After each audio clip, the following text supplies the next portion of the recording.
Hello everyone, welcome back to sketch school of art and creativity. I am architect Farooq Khan. और जैसा कि आप सभी जानते हो कि हमारी एक सीरीज चल रही है हिस्ट्री ऑफ वर्ल्ड आर्किटेक्चर पर। और इस सीरीज में अब तक हम बहुत सारे एपिसोड्स ऑलरेडी अपलोड कर चुके हैं। तो अगर आपने वो सारे एपिसोड्स नहीं देखे हैं तो आई बटन पर मैंने प्लेलिस्ट को अटैच किया है। आप आई बटन पर क्लिक करके उस प्लेलिस्ट के सारे वीडियोस को देख सकते हो। अब क्योंकि एक सीरीज है और हर एक एपिसोड दूसरे एपिसोड से लिंक करता है, तो आपको हर एक एपिसोड को पूरे ध्यान से देखना पड़ेगा। अब क्योंकि एक स्टोरी की तरह, तो अगर आप एक एपिसोड को मिस करते हो, इसका मतलब है आप पूरी कहानी के एक चैप्टर को मिस कर देते हो। तो अगर आप नाटा एंड जेब या पेपर 2 के लिए प्रिपरेशन कर रहे हो और अपनी प्रिपरेशन को लेकर बहुत सीरियस हो, तो आज के इस वीडियो को एंड तक जरूर देखिएगा। और इसके साथ ही अगर आप हमारे चैनल पर पहली बार आए हो तो जल्दी से चैनल को सब्सक्राइब कर लीजिए और बेल आइकन को प्रेस करना बिल्कुल भी मत भूलिएगा। Now let's start the video.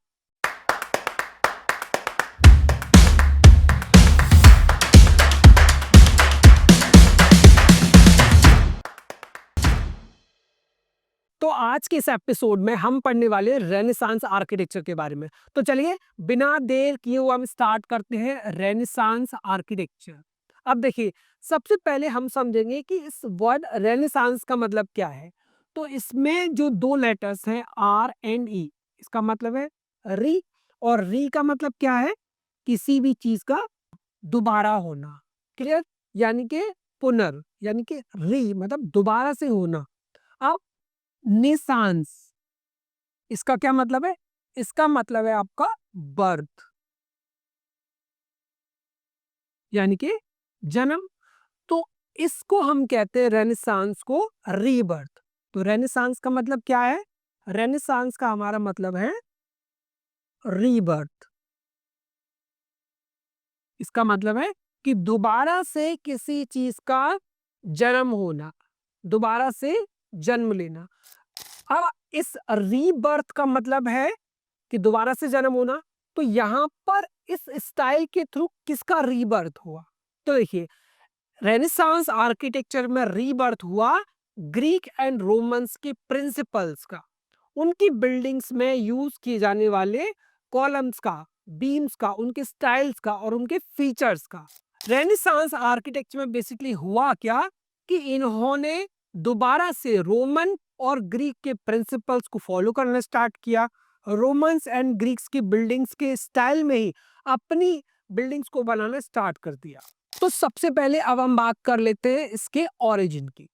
तो देखिए, बेसिकली हुआ क्या, हम सबसे पहले ये समझते हैं। तो मिडिल एजेस के टाइम पर जितनी भी बिल्डिंग्स बनाई जा रही थी, उनकी वॉल्स काफी मोटी मोटी होती थी और बिल्डिंग्स में बहुत ज्यादा अंधेरा होता था, डार्कनेस बहुत ज्यादा थी। अब क्या हुआ कि मिडिल एजेस क्या है? मिडिल एजेस बेसिकली वो टाइम है जो रोमन एम्पायर के फॉल होने के बाद स्टार्ट हुआ और रोमन के स्टार्ट होने से पहले खत्म हो गया। क्लियर? तो 5th से 15 सेंचुरी का जो भी टाइम है वो आपका मिडिल एजेस का टाइम है।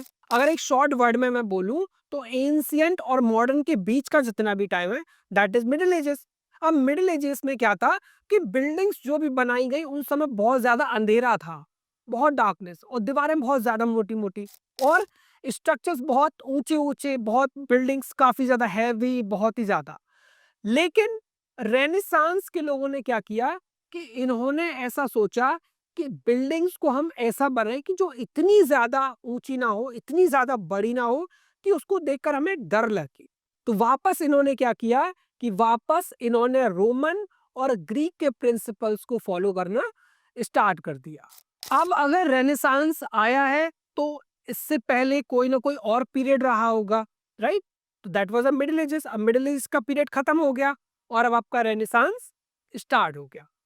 अब अगर टाइम की बात करें तो 14 सेंचुरी में ये इटली में स्टार्ट होता है और 17 सेंचुरी तक ये डेवलप होता है।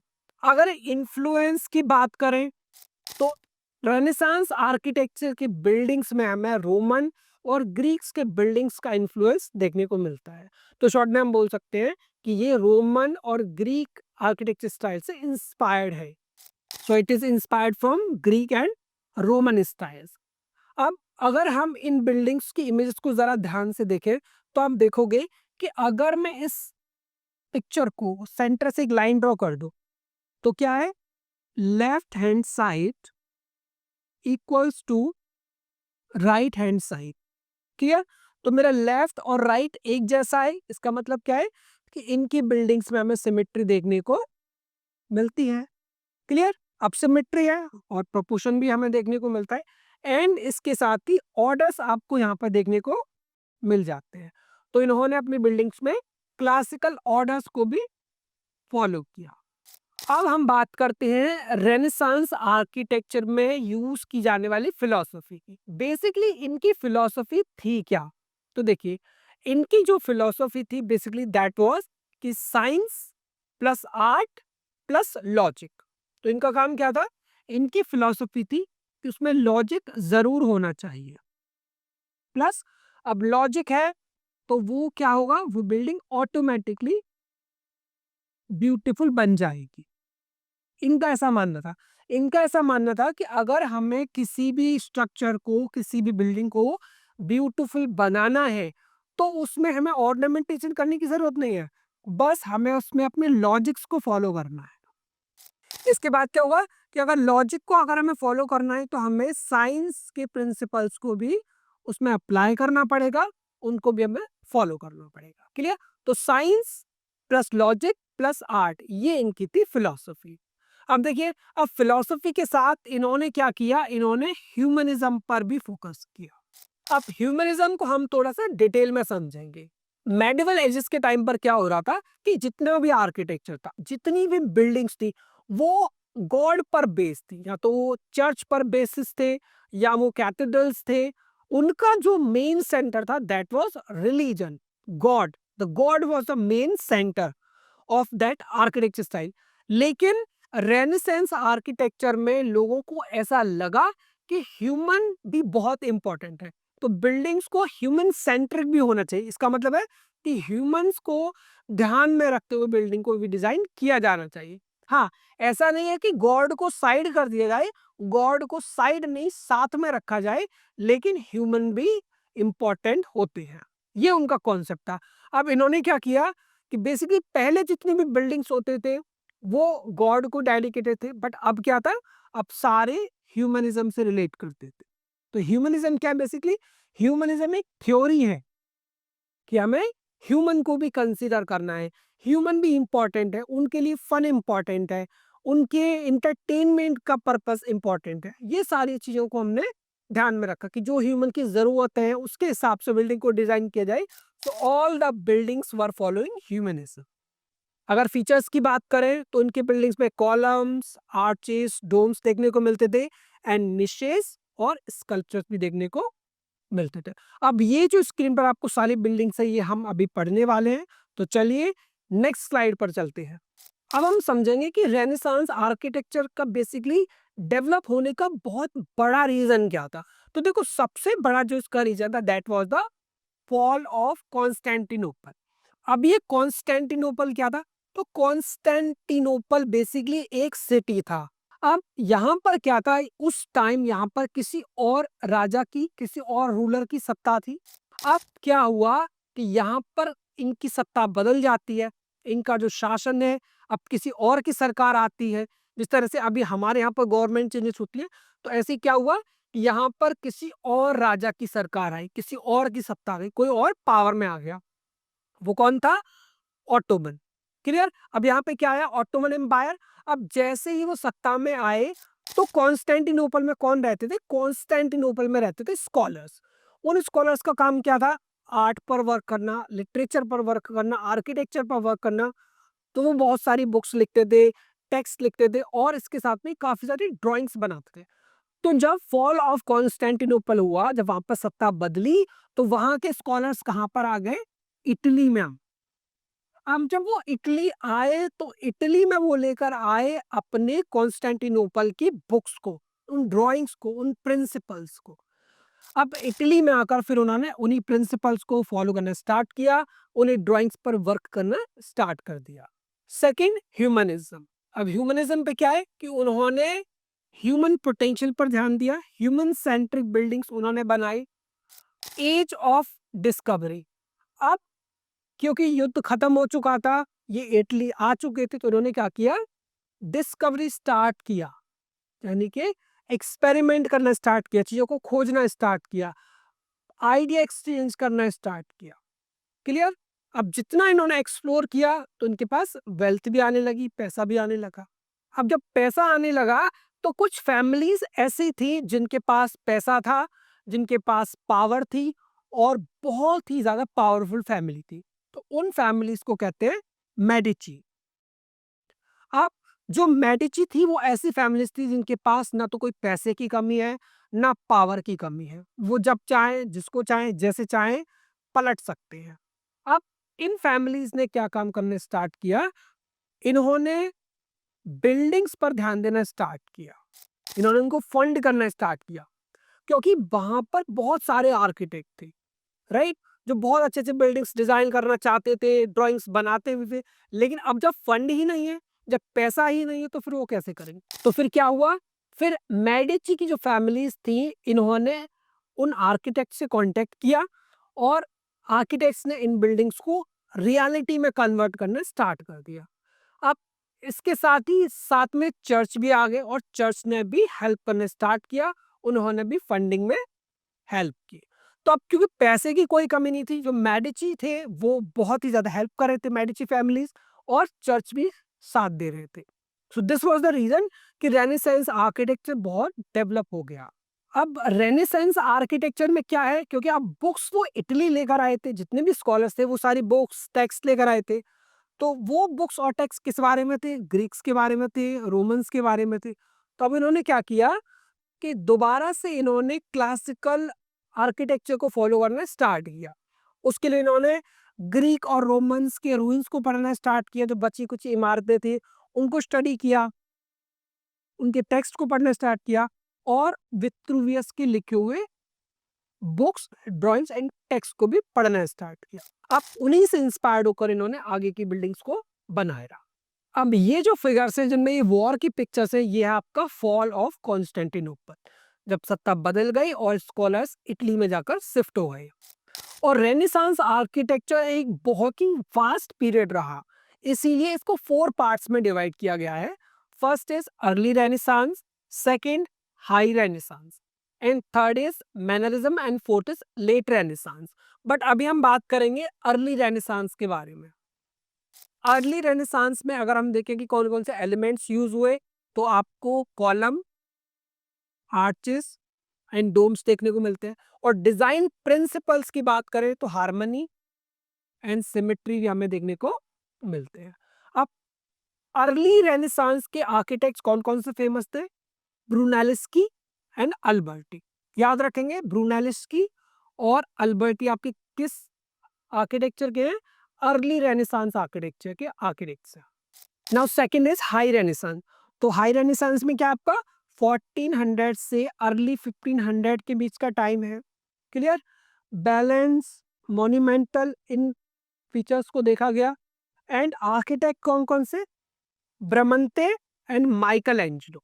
तो ब्रामंते एंड माइकल एंजेलो किसके हैं? हाई रेनेसांस आर्किटेक्चर के फेमस आर्किटेक्ट्स।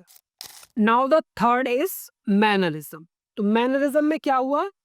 मैनरिज्म में बेसिकली रूल्स को तोड़ा गया। क्लियर? अब फॉर्म्स को भी चेंज किया गया, ज्योमेट्री को बहुत ज्यादा फॉलो किया गया।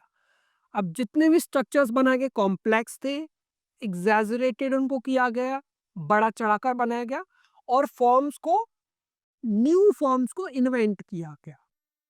और ये सब वो आपका मैनरिज्म। अब मैनरिज्म के दो फेमस आर्किटेक्ट कौन कौन से थे? फर्स्ट है आपके Vasari, architect Vasari, and second Giulio Romano. Clear? तो वसारी एंड जूलियो रोमानी आपके आर्किटेक्ट हैं मैनरिज्म के। Now the last is late renaissance. अब लेट रेनेसांस क्या आपका 1500 से अर्ली 1600 के बीच का time. Clear? Palladio and Della Porta इसके दो फेमस आर्किटेक्ट हैं। तो चलिए अब इन सारे फेसेस को, अर्ली, लेट, मैनरिज्म, सबको हम वन बाय वन डिटेल में देखते हैं। तो अब हम बात करेंगे उन आर्किटेक्चर फीचर्स के बारे में, उन कैरेक्टरिस्टिक्स के बारे में जिनको देखकर आप बता सकते हो कि ये बिल्डिंग रेनेसांस आर्किटेक्चर का है या फिर नहीं है। तो the first feature is symmetry and proportion. Clear? अब सिमेट्री क्या है बेसिकली, कि जब आप एक बिल्डिंग को वर्टिकली या हॉरिजॉन्टली आप उसको डिवाइड करते हो, तो लेफ्ट हैंड साइड आपका राइट हैंड साइड के इक्वल हो। तो left hand side equals to right hand side, तो ये क्या है, सिमेट्री है। जो यहाँ पर आपको विंडोज है वही आपको राइट साइड पे दिख रही है। क्लियर? तो सिमेट्री हमें देखने को मिलती है। एंड सेकंड, प्रपोर्शन में हमें देखने को मिलता है। Now second is use of classic orders. आप आपको इनके बिल्डिंग्स में क्लासिक ऑर्डर्स भी देखने को मिलते हैं। Clear? So these are the classic orders.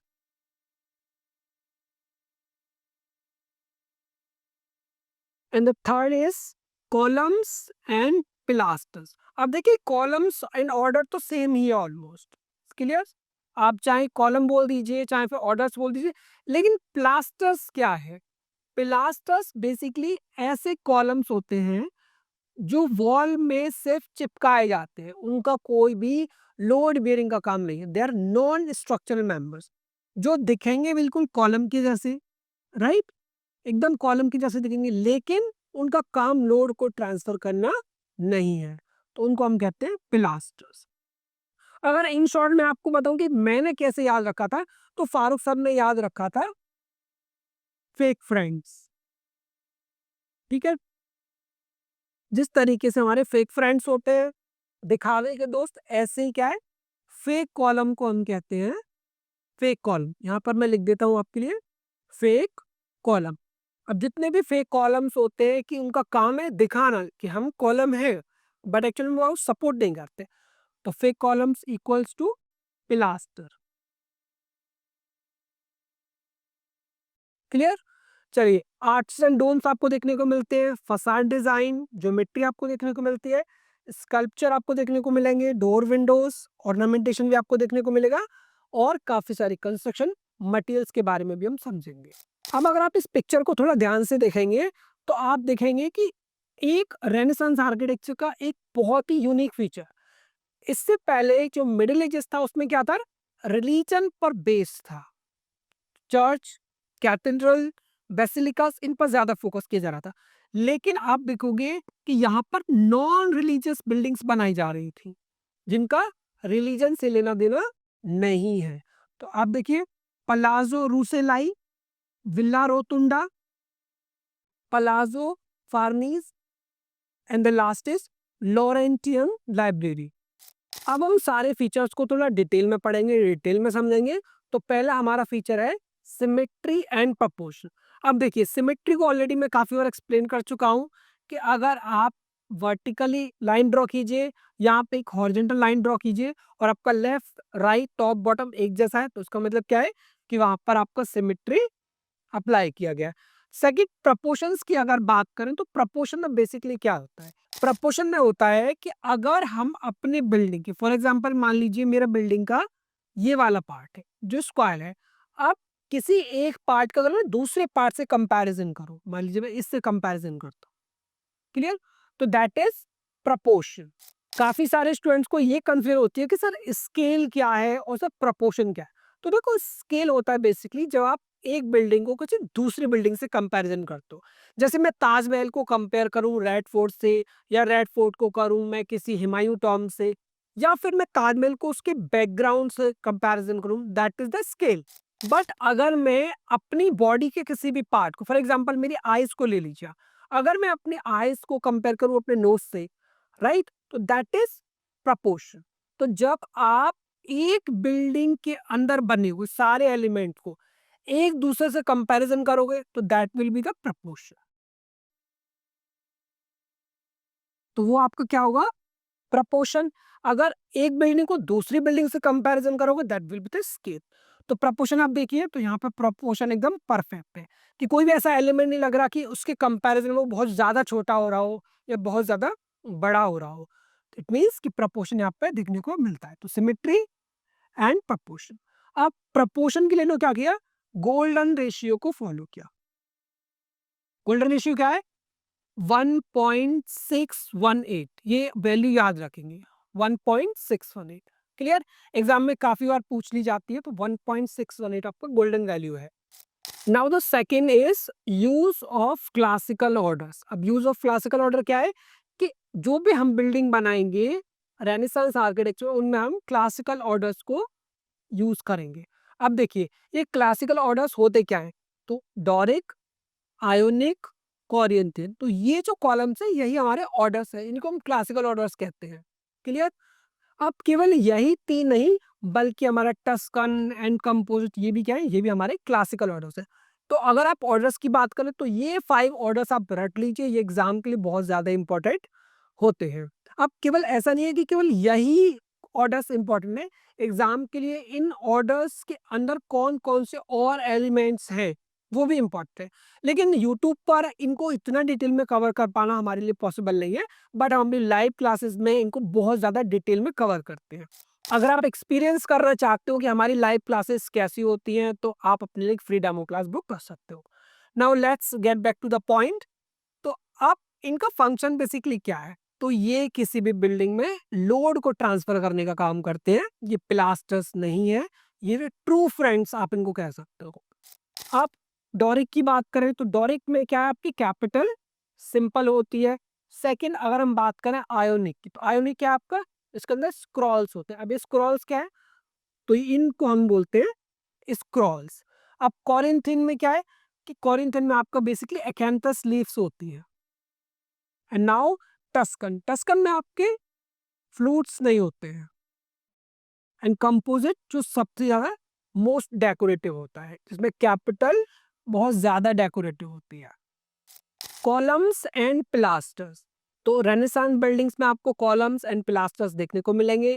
Columns क्या है, बेसिकली आपके वर्टिकल मेंबर्स हैं, पिलास्टर्स भी आपके वर्टिकल मेंबर्स हैं। बट कॉलम्स एंड पिलास्टर्स में फर्क क्या है कि कॉलम क्या है, हमारे सच्चे साथी ट्रू फ्रेंड्स, और पिलास्टर्स क्या हमारे फेक फ्रेंड्स यानी कि फॉल्स फ्रेंड। तो आप देखिए आप यहाँ पर क्या है, तो ये है बेसिकली आपके पिलास्टर्स। क्लियर? ये आपके ट्रू कॉलम नहीं है, दीज आर जस्ट प्लास्टर्स। हमने क्या किया, क्योंकि ये कॉलम्स के जैसे लगते हैं तो उनको लिया और वॉल के ऊपर हमने इनको चिपकाते हैं, क्योंकि हम चाहते थे हमारी जो बिल्डिंग है उसका फ्रंट अच्छा लगे, ब्यूटीफुल लगे। क्लियर? और देखिए यहाँ पे ये एंड भी कर गए। तो इन शॉर्ट आप याद रखोगे कि कॉलम का फंक्शन है लोड को ट्रांसफर करना, लेकिन पिलास्टर का मेन फंक्शन है केवल दिखावा करना, decoration. And the fourth point is arch and domes. तो रेनेसांस बिल्डिंग्स में आपको डोम्स देखने को मिलते हैं और आपको आर्चेस भी देखने को मिलते हैं।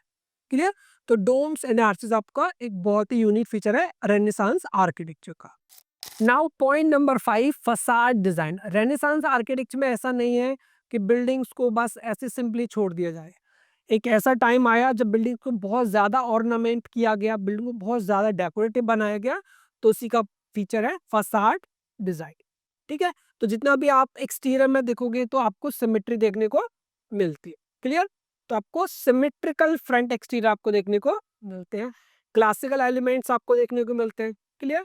जैसे कि कॉलम्स, प्लास्टर्स, पेडिमेंट्स।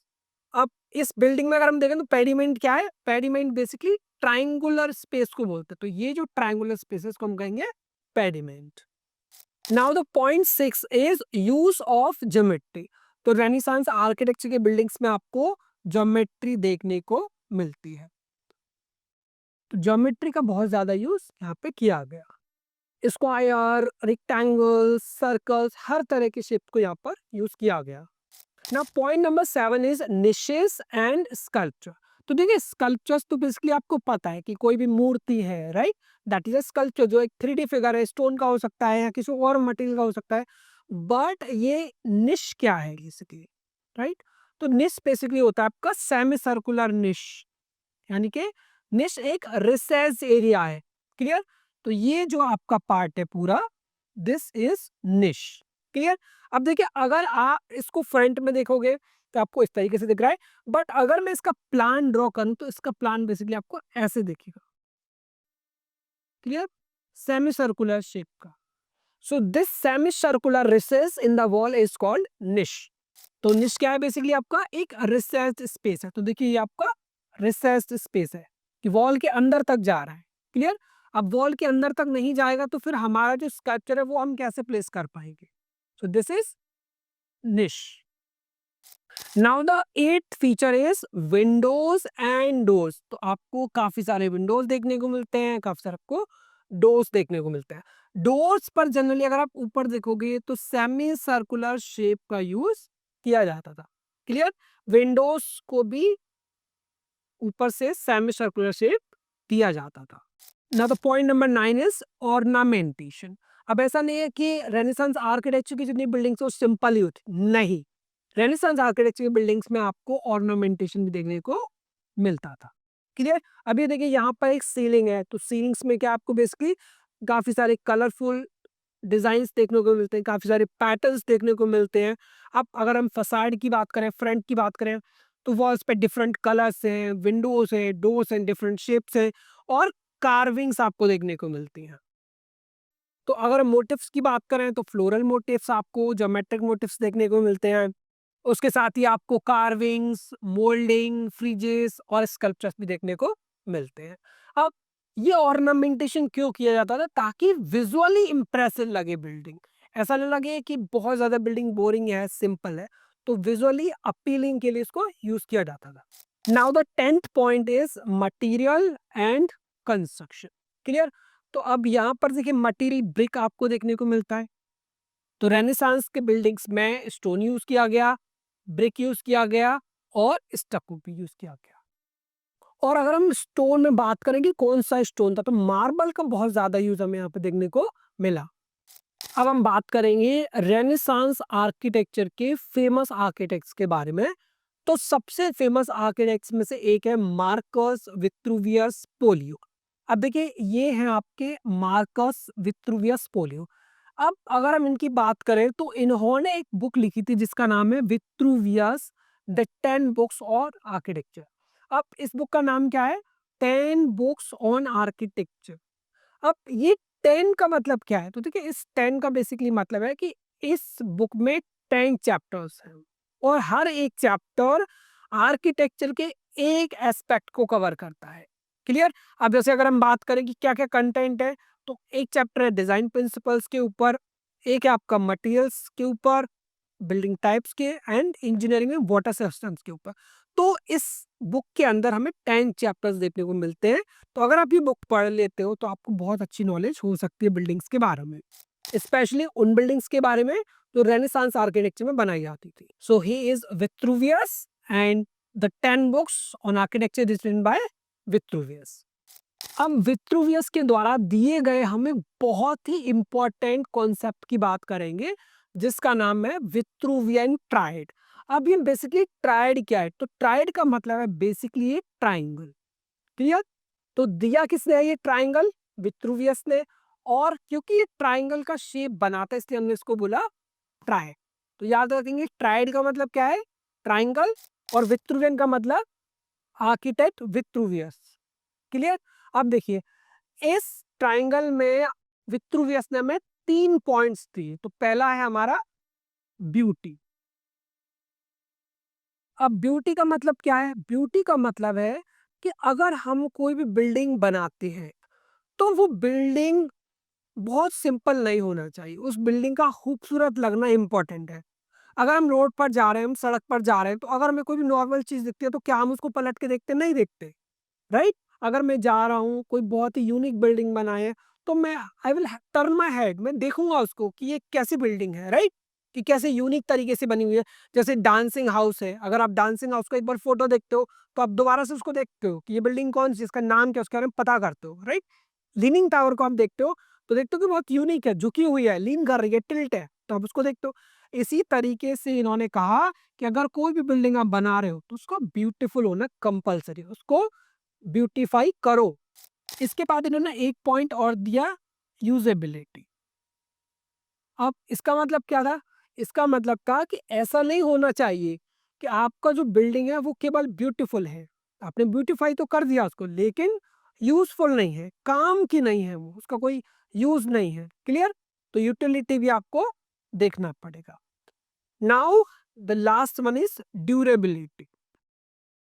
ठीक है। अब जो स्ट्रक्चर आपने बना दिया तो ऐसा नहीं होना चाहिए कि 1 महीने बाद ही वो खराब हो गया, 2 महीने बाद ही खराब हो गया, राइट? वो बेसिकली ड्यूरेबल होना चाहिए। तो ये विट्रूवियन के 3 प्रिंसिपल्स थे जिनको उन्होंने हमें दिया। तो इसको द ट्रियो ऑफ वर्च्यूज के नाम से भी जाना जाता है। The trio of virtues by Vitruvius. Clear? अब अगर हम इनके दूसरे नाम को देखें, इन्हीं 3 पॉइंट्स को यूटिलिटास, फर्मिटास और वेनुस्टास के नाम से भी जाना जाता है। क्लियर? तो यूटिलिटास यूटिलिटी, वेनुस्टास ब्यूटी एंड फर्मिटास ड्यूरेबिलिटी। तो यहाँ पे हम देखेंगे फर्मिटास का मतलब स्ट्रेंथ, स्ट्रॉन्ग होना चाहिए बिल्डिंग। यूटिलिटास की बिल्डिंग का प्रैक्टिकल यूज होना चाहिए। वेनुस्टास ब्यूटी, यानी कि वो अट्रैक्टिव होना चाहिए। Clear? Now the most important concept is the Vitruvian man. अब ये विट्रूवियन मैन क्या है? तो लियोनार्डो दा विंची ने 1490 में हमें कॉन्सेप्ट दिया जिसका नाम है द विट्रूवियन मैन। अब अगर आप इस नेक्ड बॉडी को देखो, तो अगर आप देखोगे इसको ध्यान से तो आपको पता चलेगा कि जब ये बॉडी अपने हाथों को एक्सटेंड करती है, क्लियर? अपने हाथों को अगर एक्सटेंड करती है किसी भी डायरेक्शन में, चाहे ऊपर लेकर जाए चाहे नीचे लेकर आए, राइट? अगर अपने पैरों को भी एक्सटेंड करती है तो क्या है? ये ह्यूमन बॉडी एक सर्कल के अंदर फिट हो जाती है। क्लियर? अब दूसरी तरफ क्या है कि यही बॉडी सेम, अगर मैं हाथों को अपना सीधा रखूं 90 डिग्री पे, राइट, सीधा एकदम स्ट्रेट हॉरिजॉन्टल कर दूं मैं, तो क्या है? फिर ये एक स्क्वायर के अंदर परफेक्टली फिट हो जाती है। तो लियोनार्डो दा विंची ने आर्किटेक्ट विट्रूवियस की एक बुक पढ़ी और उस किताब का नाम था 10 बुक्स ऑन आर्किटेक्चर। उस बुक को पढ़ने के बाद उन्होंने हमें कॉन्सेप्ट दिया द विट्रूवियन मैन का। इस कॉन्सेप्ट के थ्रू ह्यूमन प्रपोर्शंस को बताया गया कि जो ह्यूमन की बॉडी है वो किस तरीके से परफेक्ट सर्कल, किस तरीके से परफेक्ट स्क्वायर में फिट होती है। तो अगर आपकी बॉडी इस सर्कल और इस स्क्वायर में परफेक्टली फिट होती है, it means you are perfectly fit. अब हम बात करेंगे एक बहुत ही इंपॉर्टेंट कॉन्सेप्ट के बारे में जिसका नाम है लीनियर पर्सपेक्टिव। लीनियर पर्सपेक्टिव पर नाटा एंड जेबीआक में काफी सारे क्वेश्चंस आते हैं। ड्राइंग में आपने ये पार्ट जरूर कवर किया होगा, राइट? तो मिनी मैम ने आपको जरूर पढ़ाया होगा ये वाला टॉपिक, आप वीडियोस में जाके देख सकते हो चैनल पे। बट यहाँ हम समझेंगे कि इस लीनियर पर्सपेक्टिव्स के कॉन्सेप्ट को किसने रीडिस्कवर किया। ओके, तो उनका नाम है ब्रूनेलिस्की। क्लियर? तो लीनियर पर्सपेक्टिव का जो कॉन्सेप्ट है उसको रीडिस्कवर किया ब्रूनेलिस्की ने। अब देखिए इस लीनियर पर्सपेक्टिव में बेसिकली होता क्या है, तो देखिए ये क्या है, ये एक मेथड है, ठीक है? अब इस मेथड से हमें क्या फायदा हुआ? तो पहले अगर कोई भी ड्राइंग बनाई जाती थी, कोई भी पेंटिंग बनाई जाती थी तो वो फ्लैट होती थी, उसमें डेप्थ नहीं होता था। लेकिन ब्रूनेलिस्की ने क्या किया? ब्रूनेलिस्की ने एक टेक्निक डेवलप की, उसको हम कहते हैं पर्सपेक्टिव। इसके थ्रू क्या होता है कि हम डेप्थ को दिखा सकते हैं। तो उन्होंने क्या किया कि सबसे पहले एक बिल्डिंग ली, उस बिल्डिंग का एक ड्राइंग बनाया। क्लियर? अब उसको बनाने के बाद जब उन्होंने देखा तो काफी लोगों को वो डिस्टॉर्टेड लगी, बट लोगों ने कहा ये तो डिस्टॉर्ट है। तो इन्होंने उसको प्रूव करने के लिए कि नहीं ये कॉन्सेप्ट काम करता है, तो उन्होंने क्या किया, एक मिरर लिया और जब लोगों ने इस मिरर के थ्रू उस पेंटिंग को देखा तब वो उन्हें डिस्टॉर्टेड नहीं लगी बल्कि एक रियल बिल्डिंग के जैसी दिखाई थी। तो इस तरह से इन्होंने क्या किया, बिल्डिंग्स में डेप्थ क्रिएट करने की कोशिश की अपने ड्राइंग्स में और अपने पेंटिंग्स में।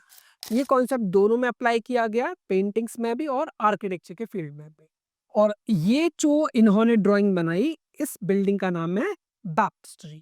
तो लीनियर पर्सपेक्टिव को हम बहुत ज़्यादा डिटेल में कवर नहीं करेंगे, इसके लिए मिनी मैम ने ऑलरेडी वीडियोस बनाए हुए हैं, आप चैनल पर जाकर वो सारे वीडियोस देख सकते हो। क्लियर? बट कुछ कॉमन टर्म्स हैं जो मैं आपको एक्सप्लेन कर देता हूँ, जैसे कि ये है आपका वैनिशिंग पॉइंट। क्लियर? यहाँ पर वैनिशिंग पॉइंट आपका सेंटर में है, जितना भी पैरेलल लाइंस जाएंगी वो सारी इसी पॉइंट पर मर्ज होंगी। क्लियर? तो ये है आपका हॉरिजॉन्टल लाइन और ये आपका वैनिशिंग पॉइंट। अगर हम इस फिगर में देखें, सो this is your horizontal line. Clear? और सेंटर में क्या आपका वैनिशिंग पॉइंट जहां पर सारी लाइन आपकी मर्ज हो जाती है, और ये क्या है आपकी पैरेलल लाइंस।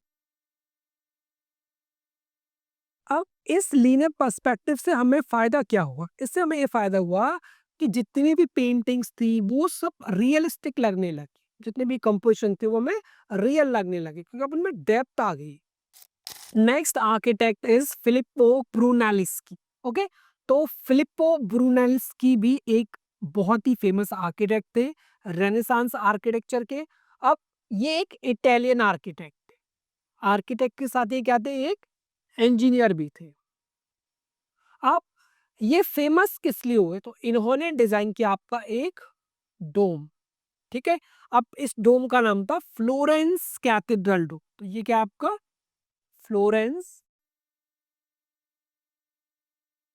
तो ये क्या है आपका फ्लोरेंस कैथेड्रल डोम।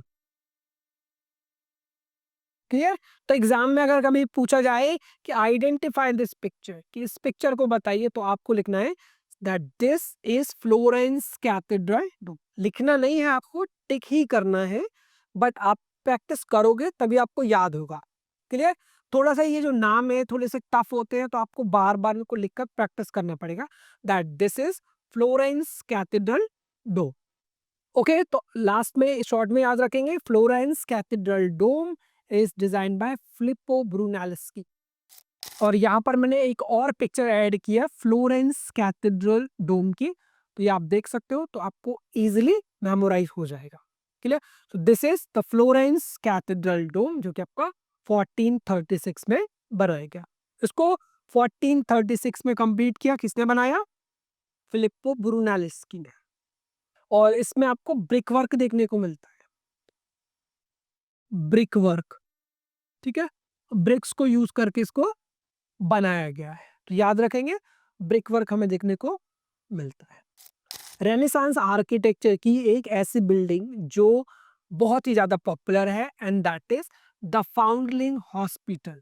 तो फाउंडलिंग हॉस्पिटल बनाया गया था अबेंडन चिल्ड्रन की, मतलब ऐसे बच्चे जिनको लोग छोड़ देते थे या जिनके माँ बाप नहीं होते थे, तो उनके लिए हॉस्पिटल बनाया गया था। अब ये इसका जो नाम है दैट इज फाउंडलिंग हॉस्पिटल। क्लियर? कि ये हॉस्पिटल का भी काम करेगा और ये उनके लिए एक डॉर्मेटरी का भी काम करेगा कि वो यहाँ पर रह सकते हैं। इसको डिजाइन करने वाले आर्किटेक्ट का नाम था फिलिप्पो ब्रूनेलिस्की।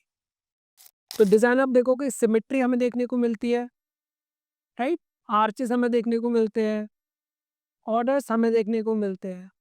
रेनेसांस आर्किटेक्चर के एक और फेमस आर्किटेक्ट जिनका नाम था Leon Battista Alberti. Clear? He is Leon Battista Alberti. और अगर हम इनके बारे में बात करें कि इनकी एक बुक थी जिसका नाम था द री एडिफिकेटोरिया। क्लियर? इसको कुछ लोग द रे एडिफिकेटोरिया भी बोलते हैं, आप इसको द री एडिफिकेटोरिया भी बोल सकते हो। तो दी रे एडिफिकेटोरिया इनके द्वारा लिखी गई एक बुक है जिसके लिए ये बहुत ज़्यादा फेमस है। तो एग्जाम में क्वेश्चन कैसे आ सकता है? एग्जाम में क्वेश्चन आ सकता है कि who is the writer of De Re Aedificatoria? So the architect is the writer is Leon Battista Alberti. तो जनरली आर्किटेक्चर के जितने भी कॉलेजेस होते हैं, वहां पर जो लाइब्रेरीज होती हैं, उनमें ये बुक आपको देखने को मिल जाती है, द री एडिफिकेटोरिया बाय लियोन बटिस्टा अल्बर्टी। इस एपिसोड में हमने रेनेसांस आर्किटेक्चर की हिस्ट्री, उसके कैरेक्टरिस्टिक्स, फीचर्स और बिल्डिंग्स को ज़्यादा से ज़्यादा एक्सप्लोर करने की कोशिश की है। लेकिन फिर भी बहुत सारे ऐसे पॉइंट्स रह गए जिनको एक्सप्लेन करना ज़रूरी था, इम्पोर्टेंट था। लेकिन उन सारे पॉइंट्स को एक ही लेक्चर में और यूट्यूब पर अपलोड कर पाना हमारे लिए पॉसिबल नहीं है। हम उन सारे पॉइंट्स को, सारे कॉन्सेप्ट को अपनी लाइव क्लासेस में बहुत डिटेल में कवर करते हैं। तो अगर आप उनको डिटेल में कवर करना चाहते हो तो आप हमारी लाइव क्लासेस में आ सकते हो। आप देखना चाहते हो कि हम कैसे पढ़ाते हैं, हमारी क्या मेथोडोलॉजी होती है, तो उसके लिए आप अपने लिए फ्री डेमो क्लास बुक कर सकते हो। तो चलिए now gets back to the point. अब मैं आपको केवल बिल्डिंग्स दिखाऊंगा, बिल्डिंग्स की फोटो दिखाऊंगा और उनका नाम बताऊंगा, क्योंकि अब रेनेसांस आर्किटेक्चर के जितने फीचर्स थे वो ऑलरेडी मैंने आपको एक्सप्लेन कर दिए हैं, तो बार बार उनको रिपीट करने का तो कोई फायदा नहीं है, क्योंकि एग्जाम में भी आपको केवल बिल्डिंग की फोटो दिखाई जाएगी और आपसे पूछा जाएगा कि उसके आर्किटेक्ट कौन है। तो आपको सिर्फ 3 पॉइंट्स पर फोकस करना है। पहला बिल्डिंग के फोटो पर, सेकंड उस बिल्डिंग के नाम पर एंड थर्ड उस बिल्डिंग के आर्किटेक्ट पर। क्लियर? तो देखिए, अगर आपको एग्जाम में ये फोटो दी जाती है, क्लियर, तो आपको इस फोटो को स्केच करते रहना है ताकि आपको याद रहे। तो इस बिल्डिंग का नाम है द पलाजो रूसेलाई। क्लियर? और इसके आर्किटेक्ट कौन है? Leon Battista Alberti. And the next building is called San Maria Novella. Clear? तो ये जो आपको बिल्डिंग दिख रही है बहुत खूबसूरत सी, इसका नाम है सैन मारिया नोवेला। क्लियर? इसके अगर आर्किटेक्ट की बात करें तो इसके architect Leon Battista Alberti. Clear? San Maria Novella is design by architect Leon Battista Alberti. अब हम बात करेंगे एक और आर्किटेक्ट के बारे में जिनका नाम है दोनातो ब्रामंते। राइट? So he is दोनातो ब्रामंते। दोनातो ब्रामंते की दो मोस्ट फेमस बिल्डिंग्स के बारे में अगर हम बात करें तो वो है Tempietto Rome and Saint Peter's Basilica. So this is Tempietto Rome, जो कि आपका ब्रामंते ने डिजाइन किया है। क्लियर? Donato Bramante. तो एग्जाम में अगर आ जाए the Tempietto Rome is designed by which architect? Donato Bramante. Clear? Photo को स्केच करते रहेंगे ताकि आपको याद रहे। The Tempietto Rome and this is Saint Peter's Basilica, जिसका प्लान दोनातो ब्रामंते ने बनाया था। Clear? Saint Peter's Basilica Rome designed by architect Bramante. Saint Peter's Basilica. He is known as Andrea Palladio. Andrea Palladio अपनी दो buildings के लिए बहुत ज्यादा फेमस है। एक बिल्डिंग का नाम है Villa Rotonda, second is Basilica Palladiana. Clear? Villa Rotonda and Basilica Palladiana इनके दो फेमस बिल्डिंग्स है। अब मेरे लेफ्ट साइड पर जो आपको बुक दिख रही है दैट इज वेरी इंपॉर्टेंट, तो आपको इसको याद कर लेना है। The 4 books of architecture. Clear? The 4 books of architecture के राइटर कौन है? Andrea Palladio. क्लियर? नाटा का एग्जाम हो, जेई का एग्जाम हो, आपके लिए इंपॉर्टेंट है। 4 books of architecture is written by Andrea Palladio. The 4 books of architecture is written by Andrea Palladio. इस बिल्डिंग में आपको design principles, construction techniques, methods देखने को मिलते हैं। Villa Rotonda. Villa Rotonda is design by Andrea Palladio. Clear? These are the pictures of Villa Rotunda. It is designed by Andrea Palladio. So this is not any religious building, it is a house. तो इस building को हम कह सकते हैं it is an example of renaissance architecture, जिसमें हमें देखने को मिला कि जहां मिडिल एजेस में ऐसे बिल्डिंग्स बन रहे थे जो रिलीजन पर बेस्ड थे, जहां गॉड सेंटर में थे, बट यहाँ पर ह्यूमन सेंट्रिक डिजाइन बनाया गया। And the last building of this episode is Villa Barbaro. Clear? So Villa Barbaro is designed by Andrea Palladio. So these are the pictures of Villa Barbaro. तो अगर आप इसके front को देखते हो तो इसमें आपको क्लासिकल ऑर्डर्स देखने को मिलते हैं, आपको पेडिमेंट भी देखने को मिलता है। So that's it for today's episode. I hope कि आप सबको आज का ये एपिसोड बहुत ही ज़्यादा पसंद आया होगा। आज के इस एपिसोड में हमने रेनेसांस आर्किटेक्चर के बारे में बहुत कुछ नया सीखा। रेनेसांस आर्किटेक्चर की कौन कौन सी फेमस बिल्डिंग्स हैं, कौन कौन सी फेमस आर्किटेक्ट्स हैं और कौन कौन सी बुक्स भी वहाँ पर बहुत ज़्यादा पॉपुलर थी। लेकिन हमने बहुत कोशिश की कि इस एपिसोड में हम आपको रेनेसांस आर्किटेक्चर के बारे में ज़्यादा से ज़्यादा डिटेल में पढ़ा सकें, लेकिन यूट्यूब पर हमारे लिए इससे ज़्यादा डिटेल में कवर कर पाना पॉसिबल नहीं है। काफ़ी सारे आर्किटेक्ट्स होते हैं, बिल्डिंग्स होती हैं, कॉन्सेप्ट होते हैं जो एग्जाम के लिए इम्पोर्टेंट होते हैं, फिर भी हमें उन्हें इन एपिसोड में स्किप करना पड़ता है, लेकिन हम उन्हें अपनी क्लासेस में बहुत ज़्यादा डिटेल में कवर करते हैं। तो अगर आप नाटा एनजेबी आपकी प्रिपरेशन बहुत सीरियस होकर कर रहे हो, एक बहुत ही टॉप कॉलेज में एडमिशन लेना चाहते हो, तो आपके लिए डिटेल में पढ़ना बहुत ज़्यादा इंपॉर्टेंट है।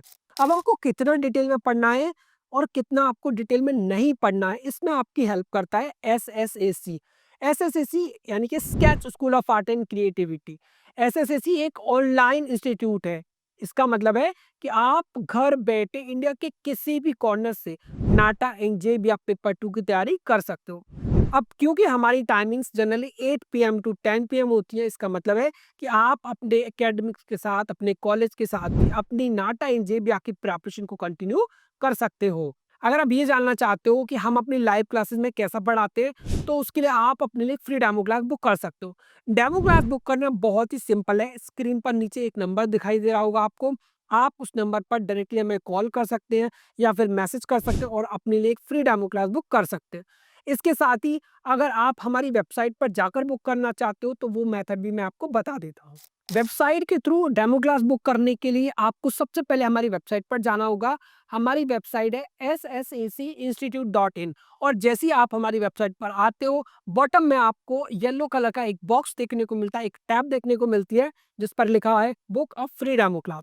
और जैसे ही आप इस टैब पर क्लिक करते हो, तो आपके सामने एक फॉर्म ओपन हो जाती है और जैसे ही आप इस फॉर्म में अपनी डिटेल्स फिल करते हो, तो आपके लिए बुक हो जाती है फ्री डेमो क्लास। अब क्योंकि ये डेमो क्लास बिल्कुल फ्री है, तो फिर देर किस बात की? जल्दी से फ़ोन उठाइए या फिर लैपटॉप उठाइए और बुक कर दीजिए अपने लिए फ्री डेमो क्लास। तो आज के एपिसोड में सिर्फ इतना ही। मिलते हैं नेक्स्ट क्लास में, तब तक के लिए बाय बाय एवरीवन।